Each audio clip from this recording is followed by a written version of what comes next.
Please establish a strong argument for the doctrine of investigative judgment from the Bible only. There are many people that say that the Adventists have it wrong when they talk about an investigative judgment. The words investigative judgment do not appear in the Bible. Mm-mm. But that doesn't mean that the principle of an investigative judgment does not appear in the Bible. Yeah. Any court of law has various phases of activity. When a case is brought before a judge, there is first a discussion as to whether the person is guilty or not. In other words, there's an investigation. Yes. Right? You might not call it that, but that is actually what takes place. That's what a court case is all about. And once that investigation has been carried out, then there can come a pronouncement of judgment. And after the pronouncement of judgment, there is an execution of that judgment. In other words, you have an investigation, you have a pronouncement, and you have an execution of judgment, executive judgment. Those are the phases of judgment. So, what about the Bible? Does it speak about these issues in any way? So, let's look at it carefully. Firstly, there is a judgment in the Bible. We know that. You can find it in the New Testament, you can find it in the Old Testament, and it's very consistent. So there is a judgment. Let's read a few verses. Ecclesiastes 12, verse 13. Let us hear the conclusion of the whole matter. Fear God and keep his commandments, for this is the whole duty of man. For God shall bring every work into judgment with every secret thing, whether it be good or whether it will be evil. So there will be a judgment, right? Definitely. And who is the one who's doing the judging here? God. God. Secondly, the judgment is for all men. Romans 14, verse 10. But why dost thou judge thy brother? Or why dost thou set at naught thy brother? For we shall all stand before the judgment seat of Christ. All judgment has been handed over to Christ. Yeah. In a very interesting sense, Christ himself is also being judged. Yeah. Because there was a war in heaven. And Satan accused the government of God. In other words, he accused Jesus Christ of unfair practice by eliminating him from heaven and yet providing redemption for Adam and Eve. Yes. So Christ and his righteousness, his correct doing, are also, in a sense, being judged. Now, the third point is the judgment will be for the righteous and the wicked. Ecclesiastes 3:17, I said in my heart, God shall judge the righteous and the wicked. For there is a time there for every purpose and for every work. So there will be the righteous and there will be the wicked. Jesus refers to the sheep and the goats, the good fish and the bad fish, that there will be a separation. So we have established there is a judgment. The judgment will be for the just and for the wicked. Nobody is excluded. We will all stand before the judgment seat of Christ. And Paul makes it quite clear, you cannot, as a human, determine the motives of the heart. Leave that to God. Leave that to God. Now the fourth point is, there will be an investigation for the books of record are to be opened. Right? Yes. Daniel chapter 7 verse 10. Well, we can read it here, but we can also go to the Bible. Correct. I always like going to the Bible directly. And we can look at the book of Daniel. And we can go to Daniel chapter 7. And interesting, in chapter 7, he describes these creatures, these beasts that arise, these kingdoms that will arise. Mm-hmm. And from verse 9, we have a new paragraph. And it says, I beheld till thrones were cast down, and the Ancient of Days did sit, whose garment was white as snow, and the hair of his head like the pure wool. His throne was like the fiery flame, and his wheels as burning fire. A fiery stream issued and came forth from before him. Thousands ministered unto him, and 10,000 times 1,000 stood before him. The judgment was set, and the books were opened. Now, Martin, where does this scene take place? In heaven. It takes place in heaven, and books are being opened. Yep. Now, what books are these? There are various books mentioned in the Bible. Mm-hmm. There is the book of life. Yes. And by the way, who is written in the book of life? Every person. Every single person is written in the book of life. So Christ died for all. Yes. But can your name be removed from the book of life? Unfortunately, yes. Unfortunately, yes. And that will be based upon what? Your acts, your deeds, and your decisions. Yes. Right? I beheld, then because of the voice of the great words which the horn spake, I beheld even till the beast was slain and the body destroyed and given to the burning flame. So while this scene is taking place in heaven, there are great words being spoken down here, Mm-hmm. and he looks through the stream of time even to the point where that entity will be destroyed. Yes. So basically, Daniel 7 tells us about a judgment scene which takes place in heaven, and books are being opened. Now, what would be the purpose of opening books? To glance at it and look at it, read it, see what's going on in there. And to investigate whether investigate. someone is in the book of life or not in the book of life. Yes.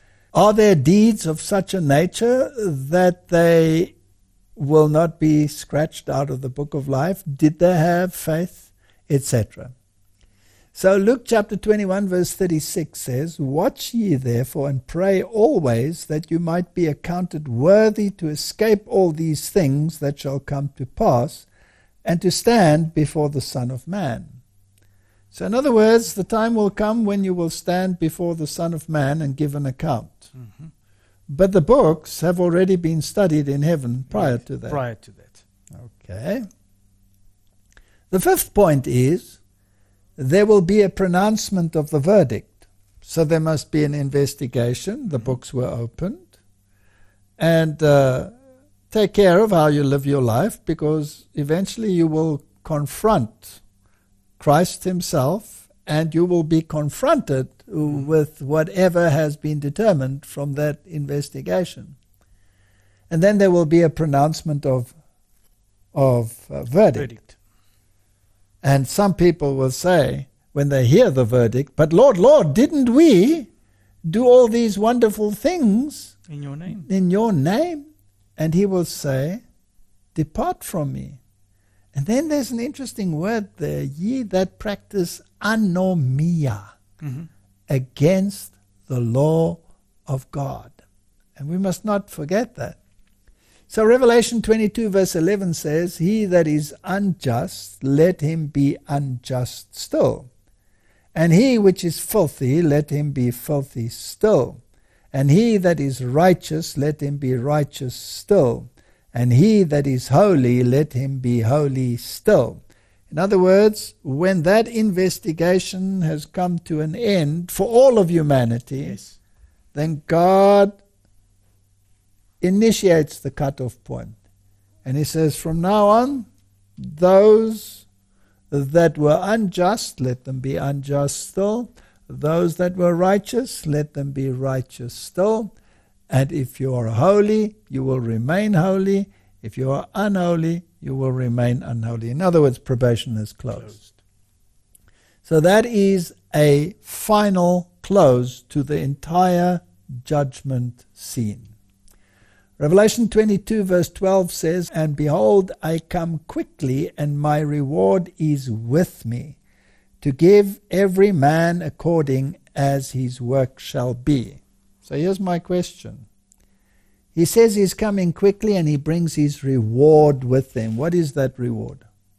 Well, it will be either eternal life or eternal judgment. Okay. It's the verdict of the whole investigative judgment. Okay. So this decision must take place when? Prior? Yes, prior. Or after his coming? Before. Otherwise he cannot bring his reward with him, Can't right? come with the reward, yeah. So obviously there is this investigation and the pronouncement of the close of probation, and then when he comes, his reward will be with him. Now, in the resurrection, is there more than one resurrection? Yes. Yes. You have the resurrection of the just, and the rest of the dead did not wake up, right? That says the Bible. And they remained in the graves how long? 1,000 years. 1,000 years. So only if you are part of the first resurrection are you part of the resurrection of the redeemed. If you're part of the second resurrection, then that is very bad news. It means that you are eternally lost. The sixth point is there will be an executive judgment. So we've gone through the phases. Revelation 20 verse 11 says, "And I saw a great white throne, and him that sat on it, from whose face the earth and the heavens fled away, and there was found no place for them. And whosoever was not found written in the book of life was cast into the lake of fire." Now, this is after the millennium. This is the second resurrection. Yes. So here you have this great white throne, the dead, the unrighteous dead are raised, and they face the consequences of their actions. And if they were not found written in the book, they were cast into the lake of fire. Now, verse 14 had defined that lake of fire. And if we read verse 14, it says, "And death and hell were cast into the lake of fire. This is the second death." Yes. So that is the final destruction of the wicked, the second death from which there is no resurrection. The seventh point we would like to mention is there will be a clearing of the righteous. You have to be cleared of your transgression, because all have sinned and fall short of the glory of God.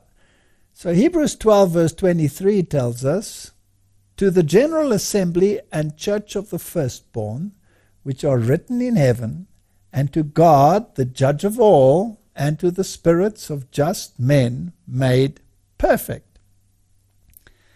So he's referring to the church, and he said, here are individuals that are no longer unrighteous, but have now been declared righteous. Now we have to be very careful how we study this. So point 8 that we want to mention is there will be an accounting worthy of the righteous before the second coming of Christ. It must take place before the second coming of Christ, because otherwise there couldn't be a reward and a resurrection of the just, because they must have been declared just, right? Otherwise, you would have had to bring up all and then declare it, and the rest would have to die. Correct, and that's not how it happens. No. There's only a resurrection of those that died in Christ, and they are accounted worthy. It's important that we study this carefully. Now, Luke chapter 20 from verse 34 onwards says, "And Jesus answering said unto them, The children of this world marry and are given in marriage. But they which shall be accounted worthy to obtain that world and the resurrection from the dead, neither marry nor are given in marriage." Now, we're not using this verse to talk about marriage and what marriage will be like in heaven. It's simply about being accounted worthy to obtain that world and the resurrection from the dead. So they must have been accounted worthy. Yes. Now what does that mean? That means it must have been a study to see if you are worthy. Yes, there must have been an investigation to see if you are worthy. So this accounting worthy, verse 36 says, "Watch ye therefore and pray always, that you may be accounted worthy to escape all these things that shall come to pass, and to stand before the Son of Man." In the investigation, you have to be accounted worthy. Otherwise, you cannot be part of the first resurrection. Correct. So let's look at this word, accounted worthy. What is it in the Bible? The word is kataxiou. And this is the concordance, Strong's, to deem entirely deserving, to count worthy. Now, according to Moulton and Milligan, this Greek word does not mean to make worthy, but to count worthy. And here is again a difference between Catholicism and Protestantism. Catholicism teaches that you are made worthy. Protestant teaching is that you are counted worthy. In other words, it is the imputed and imparted righteousness which you appropriate by faith, which makes you counted as worthy. So the gift is always a gift from the giver and not something that you eventually attain. It is an imputed and imparted alien righteousness, so that no man can boast. Correct. So I hope that this answers the question of whether there is an investigation or whether there is not an investigation. And it hopefully also answers that investigative judgment is prior to Jesus' second coming. It has to be. Otherwise there could be no resurrection of the just and an ignoring of the unjust.